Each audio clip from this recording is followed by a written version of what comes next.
സല്ലല്ലാഹു അലൈഹി വസല്ലമ പഠിപ്പിച്ചു കൊടുത്തു. ആ ഈദുൽ ഫിത്തറിലാണ് നമ്മൾ ഓരോരുത്തരും ഇന്നുള്ളത്.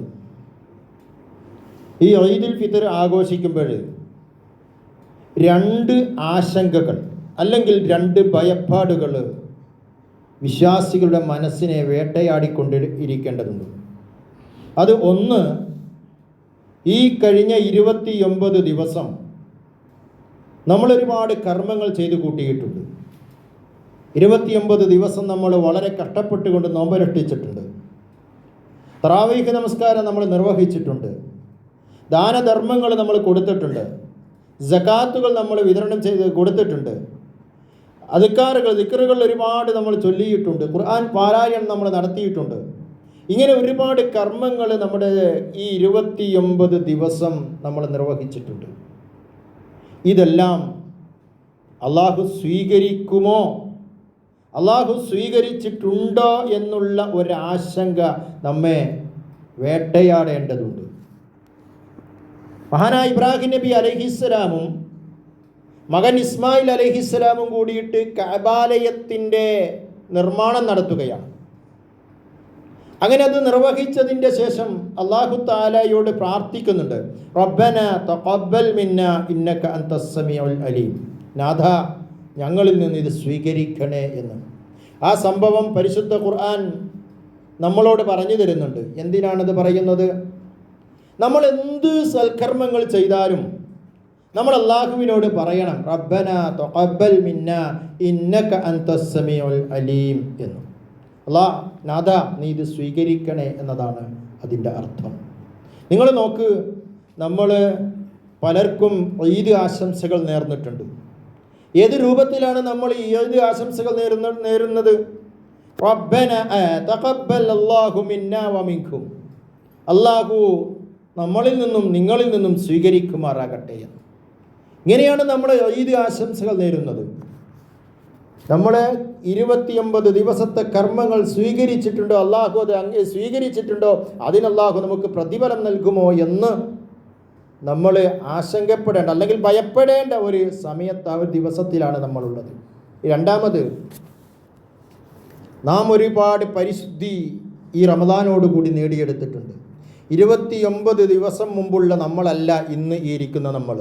ഒരുപാട് മാറ്റങ്ങൾ, ഒരുപാട് പരിശുദ്ധികൾ നമ്മുടെ ജീവിതത്തിലുണ്ടായിട്ടുണ്ട്, നമ്മുടെ മനസ്സിലുണ്ടായിട്ടുണ്ട്, നമ്മുടെ വ്യക്തി എന്ന് പറയുന്ന ആളിലുണ്ടായിട്ടുണ്ട്. ഇത് കൈവിട്ട് പോകുമോ എന്നുള്ളൊരു ഭയപ്പാട് നമ്മളെ വേട്ടയാടേണ്ടതുണ്ട്. വരുന്ന 11 മാസക്കാലം നമ്മൾ പലതിനെയും അഭിമുഖീകരിക്കേണ്ടവരാണ്, പലതിൽ കൂടെയും നമ്മൾ സഞ്ചരിക്കേണ്ടവരാണ്. ആ സമയത്തെങ്ങാനും ഈ നേടിയെടുത്ത ഈ പരിശുദ്ധി നമ്മളിൽ നിന്ന് നഷ്ടപ്പെട്ടു പോകുമോ എന്ന് നമ്മൾ ഭയപ്പെടണം. പരിശുദ്ധ ഖുർആനിൽ സൂറത്തുൻ നഹ്ലിൻ്റെ 92-ാമത്തെ വചനത്തിൽ അല്ലാഹു തആല മക്കയിലുള്ള ഒരു സ്ത്രീയെ പറ്റിയിട്ട് നമ്മളോട് പറഞ്ഞു തരുന്നുണ്ട്. ആ സ്ത്രീക്കൊരു സ്വഭാവമുണ്ടായിരുന്നു. ആ സ്ത്രീയുടെ സ്വഭാവം, അവൾ നൂല് എടുത്തിട്ട് നല്ല ശക്തിയിലേക്ക് ഇങ്ങനെ പിരിക്കും. എന്നിട്ട് ആ നൂല് കുറച്ച് കഴിഞ്ഞിട്ട് അവളങ്ങ് അഴിച്ചു കളയും. വീണ്ടും അതിങ്ങനെ വിരിക്കും, അതിങ്ങനെ അഴിച്ചു കളയും. എന്നിട്ട് അല്ലാഹു തആല പറയാം, വലാ തകൂനു കല്ലത്തി നഖലത് അസ്ലഹാ മിൻ ബഅദി ഖുവത്തിൻ അൻകാസ. ആ നൂല് വിരിച്ച് നൂലഴിച്ചു കളയുന്ന ആ വിഡ്ഢിയായ സ്ത്രീയെ പോലെ നിങ്ങളാകരുത് എന്ന്. 29 ദിവസം കഷ്ടപ്പെട്ട് നോമ്പെടുത്ത് 29 ദിവസം ത്യാഗം സഹിച്ച് നമസ്കാരങ്ങൾ നിർവഹിച്ച് നല്ലൊരു മനുഷ്യനായി മാറിയിട്ട് ഈദുൽ ഫിത്തറോട് കൂടിയിട്ട് നമ്മുടെ ജീവിതം അങ്ങ് മാറിപ്പോകുന്നു. അതുപോലെ നമ്മൾ ആകരുത് എന്ന് വളരെ ഗൗരവത്തിലാണ് പ്രിയപ്പെട്ടവരെ അല്ലാഹു ഈ ആയത്തിൽ കൂടെ നമ്മളോട് അതിന് മെസ്സേജുകൾ നൽകുന്നത് എന്ന് നമ്മൾ മനസ്സിലാക്കണം. മഹാനായ അനസ് ബിൻ മാലിക് റളിയല്ലാഹു അൻഹു എന്ന് പറയുന്നൊരു സ്വഹാബി, അദ്ദേഹം വിശ്വാസികളുടെ ഒരു ക്രിയാത്മകമായ 5 ഈദുകളെ സംബന്ധിച്ച് പറഞ്ഞു തരുന്നുണ്ട്. ആ 5 ഈദുകൾ ഏതൊക്കെയാണെന്ന് നമ്മളൊന്ന് കേൾക്കണം. ഒന്ന്, തെറ്റ് ചെയ്യാതെ കടന്നു പോകുന്നൊരു ദിനമാണ്. നമ്മുടെ ജീവിതത്തിൽ തെറ്റൊന്നും ചെയ്യാതെ കടന്നു പോകുന്നൊരു ദിനമുണ്ടെങ്കിൽ ആ ദിവസം ക്രിയാത്മകമായ ഒരു ഈദാണ് നമുക്ക്. രണ്ടാമത്തത്, ലാ ഇലാഹ ഇല്ലല്ലാഹ് ചൊല്ലി മരിക്കാനുള്ള സൗഭാഗ്യം കിട്ടുന്ന ഒരു ദിനമാണ്. അത് വല്ലാത്തൊരു ഭാഗ്യമാണ്. ഒരു മനുഷ്യൻ്റെ അവസാനത്തെ വാക്ക് ലാ ഇലാഹ ഇല്ലല്ലാഹ് എന്നാണെങ്കിൽ ദഖലൽ ജന്ന, അവൻ സ്വർഗത്തിൽ പ്രവേശിച്ച് കഴിഞ്ഞു എന്നാണ് റസൂലുള്ളാഹി സ്വല്ലല്ലാഹു അലൈഹി വസല്ലമ പഠിപ്പിച്ചത്. അങ്ങനെ ചൊല്ലണമെങ്കിൽ നമുക്കൊരാൾ ചൊല്ലി തന്നത് കൊണ്ട് ചൊല്ലാൻ കഴിയില്ല. മരിക്കുന്ന ആളുടെ അടുക്കൽ വെച്ചിട്ട് അങ്ങനെ ചൊല്ലാൻ റസൂലുള്ളാഹി സ്വല്ലല്ലാഹു അലൈഹി വസല്ലമ പറഞ്ഞിട്ടുണ്ട്. പക്ഷെ നമ്മൾ ആ രീതിയിൽ ലാ ഇലാഹ ഇല്ലല്ലാഹ് എന്നുള്ള പ്രഖ്യാപനത്തോടു കൂടി ജീവിച്ചാൽ മാത്രമേ മരിക്കുന്ന സമയത്ത് നമുക്കങ്ങനെ ചൊല്ലാൻ കഴിയൂ. അള്ളാഹുവിനോട് മാത്രം പ്രാർത്ഥന നടത്തുകയും അള്ളാഹുവിന് മാത്രം നേർച്ച വഴിപാടുകൾ അർപ്പിക്കുകയും അള്ളാഹുവിനെ മാത്രം ആരാധിക്കുകയും ചെയ്യുന്ന ഒരാൾക്ക് മാത്രമേ അത് ചൊല്ലാൻ കഴിയുള്ളൂ എന്ന് പരിശുദ്ധ ഖുർആനിൻ്റെ ഒരു ആയത്ത് വിശദീകരിച്ചുകൊണ്ട് മഹാന്മാർ പറഞ്ഞു തരുന്നുണ്ട്. നമുക്ക് ലാ ഇലാഹ ഇല്ലല്ലാഹ് ചൊല്ലി മരിക്കാൻ കഴിയുന്നൊരു ദിവസം ക്രിയാത്മകമായ ഒരു ഈദാണ് നമുക്ക്. അനസ് റളിയല്ലാഹു അൻഹു പറയുന്നത്, മൂന്നാമത്തത് സിറാത്ത് പാലത്തിൽ കൂടിയിട്ട്, നരകത്തിൻ്റെ കുറുകെയിട്ട പാലത്തിൽ കൂടിയിട്ട് എളുപ്പത്തിൽ അങ്ങ് നടന്നു പോകാൻ കഴിയുക എന്നത് വല്ലാത്തൊരു ഭാഗ്യമാണ്. അങ്ങനെയെങ്കിൽ അതൊരു ഈദാണ്, ഒരു ക്രിയാത്മകമായ ഒരു ആഘോഷമാണ്, ഒരു ഈദാണ് എന്ന് അനസ് റളിയല്ലാഹു അൻഹു പറയുന്നുണ്ട്. മറ്റൊന്ന്, സ്വർഗത്തിലേക്ക് അങ്ങ് എത്തുന്ന ദിവസം. എന്നാണോ ഒരാൾ സ്വർഗത്തിലേക്ക് എത്തുന്നത് അയാളെ സംബന്ധിച്ച് അയാളുടെ ഈദാണത്. അഞ്ചാമത്തത് അനസ് ബിൻ മാലിക് റളിയല്ലാഹു അൻഹു പറയുന്നത്, ലിഖാഉല്ലാഹ്, പടച്ചവനെ കാണുന്നൊരു ദിവസം. സ്വർഗത്തിൽ വെച്ച് അള്ളാഹുവിനെ നമുക്ക് കാണാൻ കഴിയും. അന്ന് ഒരാളുടെ ഈദാണ് എന്ന് അനസ് റളിയല്ലാഹു അൻഹു പറയുമ്പോൾ ഇതിനുള്ള ഒരു ആത്മീയ പരിവേഷം നേടിയെടുക്കലാണ് ഈദുൽ ഫിത്ർ കൂടി നമ്മൾ ചെയ്യേണ്ടത്. അല്ലാഹു അക്ബർ, അല്ലാഹു അക്ബർ, അല്ലാഹു അക്ബർ വലില്ലാഹിൽ ഹംദ്. റസൂലുള്ളാഹി സ്വല്ലല്ലാഹു അലൈഹി വസല്ലമ പറയുന്നുണ്ട്, ലാ തകൂനു ഇംഅതൻ, നിങ്ങൾ ഇംആത്തുകളാകരുത് എന്ന്. എന്താണ് ഇംആത്തുകളാകരുത് എന്ന് പറഞ്ഞത്? നിങ്ങൾ പേഴ്സണാലിറ്റി ഇല്ലാത്ത ഒരാളായി മാറിപ്പോകാൻ പാടില്ല. എല്ലാവരും അങ്ങനെയാണോ? ഞാനും അങ്ങനെ. എല്ലാവരും നല്ലവരാണെങ്കിൽ ഞാൻ നല്ലവൻ, എല്ലാവരും മോശക്കാരാണെങ്കിൽ ഞാൻ മോശക്കാരൻ. നാട് നന്മയോടൊപ്പമാണെങ്കിൽ ഞാൻ നന്മയോടൊപ്പം, എൻ്റെ കൂട്ടുകാർ നന്മയോടൊപ്പമാണെങ്കിൽ ഞാൻ നന്മയോടൊപ്പം, എൻ്റെ കൂട്ടുകാർ തിന്മയോടൊപ്പമാണെങ്കിൽ ഞാൻ തിന്മയോടൊപ്പം. അതുപോലെ നിങ്ങളാകരുത് എന്ന് റസൂല് പറയുന്നുണ്ട്. നമ്മളോടാണ് അത് പറയുന്നത്. അങ്ങനെ നിങ്ങളാകാൻ പാടില്ല. ഓത്തിനു അംഫുസക്കും, നേരെ മറിച്ച് നിങ്ങൾ ആരാണ് ആകേണ്ടത്? നിങ്ങൾ പേഴ്സണാലിറ്റി ഉള്ള ആളായിരിക്കണം.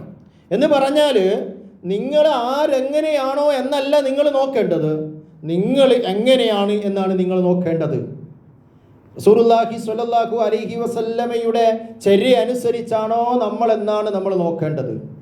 ഈ ഈദോട് കൂടിയിട്ട് നമ്മുടെ ജീവിതത്തിൽ നിന്ന് ഒരുപാട് കാര്യങ്ങൾ കൊഴിഞ്ഞു പോയിട്ടുണ്ട്. അതുപോലെ തന്നെ ഈ സ്ഥാപനത്തോട് കൂടിയിട്ട് ഒരുപാട് ബിദ്അത്തുകൾ നമ്മളിൽ നിന്ന് കൊഴിഞ്ഞു പോകേണ്ടതുണ്ട്.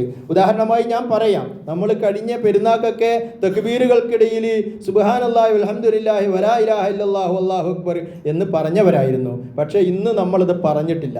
നിങ്ങൾക്ക് അനുഭവപ്പെട്ടിട്ടുണ്ട് പെട്ടെന്ന് തക്ബീർ ചൊല്ലതുകൊണ്ട്. കാരണം അത് ബിദ്അത്തായ, അത് പ്രമാണങ്ങളില്ലാത്ത ഒരു ദിക്റാണത്. റസൂലുള്ളാഹി സ്വല്ലല്ലാഹു അലൈഹി വസല്ലമ പറയാത്തൊരു ദിക്റാണ്. അതുകൊണ്ട് നമ്മളത് പറഞ്ഞില്ല. ഇങ്ങനെ ഒരുപാട് ബിദ്അത്തുകൾ നമ്മൾ ഈ സ്ഥാപനം ഉയർന്നു വന്നതോടുകൂടെ നമ്മുടെ ജീവിതത്തിൽ നിന്ന് ഒരുപാട് അടർന്നു വീണ് പോകും. എന്നിട്ട് നമ്മൾ ക്വാളിറ്റിയുള്ള നല്ലൊരു മനുഷ്യനായി മാറും. അതുപോലെ ഈദോട് കൂടിയിട്ട് നമ്മൾ നല്ലൊരു മനുഷ്യനായി മാറേണ്ടതുണ്ട്. ഇമാം ജൗസി റഹിമഹുമുള്ള ഒരു കഥ പറഞ്ഞു തരുന്നുണ്ട്. ഒരുപാട് തിന്മകൾ നമ്മുടെ ജീവിതത്തിൽ അവസരങ്ങൾ ഉണ്ടാകുമ്പോൾ അതിൽ നിന്നും അകപ്പെട്ടു പോകാതെ കരുത്തോടു കൂടി ജീവിക്കാനുള്ള ഒരു മെസ്സേജാണ് അദ്ദേഹം പറയുന്നത്. ഒരു കഥയാണ് ഇമാം ജൗസി റഹിമഹുമുള്ള പറയുന്നത്. അതായത് കാട്ടിൽ വലിയൊരു ചർച്ചയാണ്. ഇതൊരു ചരിത്രമൊന്നല്ല കേട്ടോ, ഒരു കഥയാണ്. അദ്ദേഹം പറയുന്നത് കാട്ടിൽ ചർച്ച എന്താണ്? മറ്റൊന്നുമല്ല, നായയുടെ പേര് മാറ്റണമെന്ന് നായക്കൊരാഗ്രഹം. അങ്ങനെ അത് കാട്ടിലെ രാജാവായ സിംഹത്തിൻ്റെ മുന്നിൽ ചെന്നു എന്നാണ്, സാങ്കല്പിക കഥയാണ്. അങ്ങനെ ആ സിംഹം പറയുന്നത് ഇങ്ങനെയാണ്: നല്ല ഒരു എല്ലില്ലാത്ത മാംസം കൊണ്ടുവന്ന് എൻ്റെ ദർബാറിൻ്റെ മുന്നിൽ കാത്തിരിക്കണം. സമയം കൊടുത്തു. പിറ്റേ ദിവസം ഒരു നിശ്ചിത സമയമാണ് കൊടുത്തത്. അങ്ങനെ ആ മാംസം ശേഖരിച്ചു കൊണ്ടുവന്ന് കാത്തിരുന്നു. പറഞ്ഞ സമയത്തൊന്നും അത് രാജാവ് എത്തിയില്ല. 2 മണിക്കൂർ കഴിഞ്ഞ്, 3 കഴിഞ്ഞ്, 4 കഴിഞ്ഞ്, 5 കഴിഞ്ഞ്, 6 കഴിഞ്ഞു. കരുത്തില്ലാത്ത നായ അത് ഭക്ഷിച്ചു എന്നാണ് അദ്ദേഹം പറയുന്നത്. ഇത് കാഴ്ച വെക്കേണ്ടത്, രാജാവിൻ്റെ മുന്നിൽ സമർപ്പിക്കേണ്ടത്, അതിന് ക്ഷമയുണ്ടായില്ല.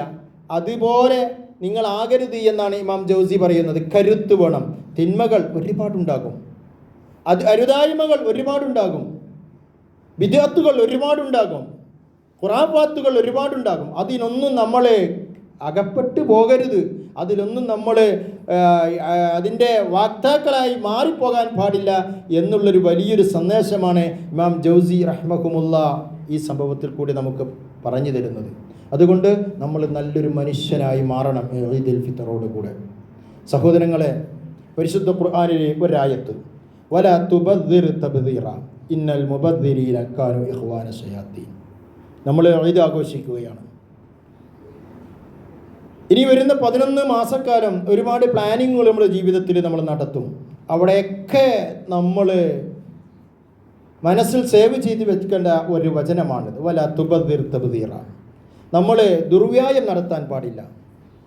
നമ്മൾ ദുർവ്യായം നടത്തിക്കഴിഞ്ഞാൽ നമ്മൾ പിശാചിൻ്റെ മിത്രങ്ങളായി മാറിപ്പോകും. അങ്ങനെ നിങ്ങൾ ആകരുത് എന്ന് അല്ലാഹു തആല പറയുന്നുണ്ട്.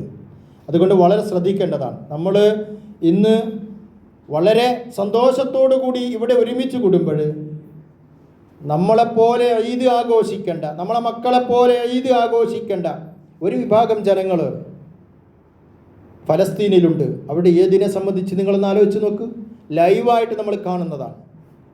അതുകൊണ്ട് അള്ളാഹുവിനെ ഓർത്തുകൊണ്ട് നമ്മുടെ ഓരോ രംഗങ്ങളും പടച്ചോൻ്റെ ഇഷ്ടത്തിനൊത്ത് മാത്രം പ്ലാനിങ് ചെയ്യുന്ന ഒരു രീതിയായിരിക്കണം നമുക്കുണ്ടാകേണ്ടത് എന്ന് ഞാൻ ഓർമ്മപ്പെടുത്തുകയാണ്. അതുപോലെ ഒരു സംഭവം കൂടിയും പറയട്ടെ. നമ്മൾ ഈ ഈദ് ആഘോഷിക്കുമ്പോൾ മുമ്പ് നടന്നൊരു സംഭവത്തിലേക്ക് നമ്മുടെ മനസ്സിനെ കൊണ്ടുപോകേണ്ടതുണ്ട്. അതായത് ഡമസ്കസിലായിരുന്നു സംഭവം.